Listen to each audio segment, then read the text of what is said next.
আলহামদুলিল্লাহি ওয়া কাফা ওয়া সালামুন আলা ইবাদিহিল্লাযীনা আসতাফা আম্মা বা'দ। একজন ভাই জানতে চেয়েছেন, বাচ্চা অতিরিক্ত কান্নাকাটি করলে কি করব? দেখুন, বাচ্চা যদি অতিরিক্ত কান্নাকাটি করে সেই জন্য সর্বপ্রথম তার কারণটা জানতে হবে, কি কারণে কান্নাকাটি করছে।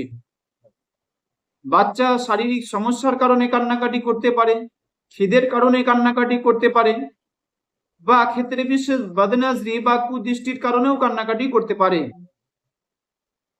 বাচ্চা যদি কোনো রকম বদনজরি বা কুদৃষ্টির শিকার হয়ে থাকে, সেই কারণে যদি অতিরিক্ত কান্নাকাটি করতে থাকে, এই বিষয়ে কিছু ওলামাদের পরীক্ষিত আমল একটি আছে, যেটি রাসূল সাল্লাল্লাহু আলাইহি সাল্লামের বাস্তব জিন্দেগির আমল ছিল, সেটি করা যেতে পারে।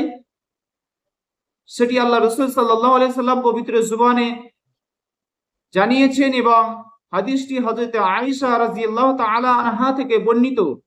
তিনি বর্ণনা করেন, কানা নবী সাল্লাল্লাহু আলাইহি সাল্লাম কানা ইযা আওয়া ইলা ফিরাশিহি কুল্লা লাইলাতিন জামাআ কাফাই সুম্মা নাফাথা কুল আউযু বিরাব্বিল ফালাক কুল হুয়াল্লাহু আহাদ ওয়া কুল আউযু বিরাব্বিন নাস। হাদিসটি হযরত আয়েশা রাদিয়াল্লাহু তাআলা আনহা থেকে বর্ণিত।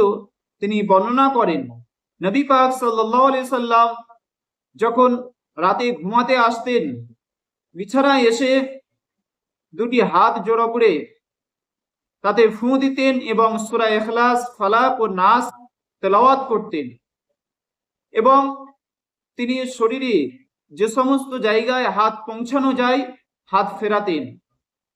তবে তিনি প্রথম নিজের মাথায়, তারপরে মুখমণ্ডল এবং সামনের দিক থেকে হাত ফেরানো শুরু করতেন।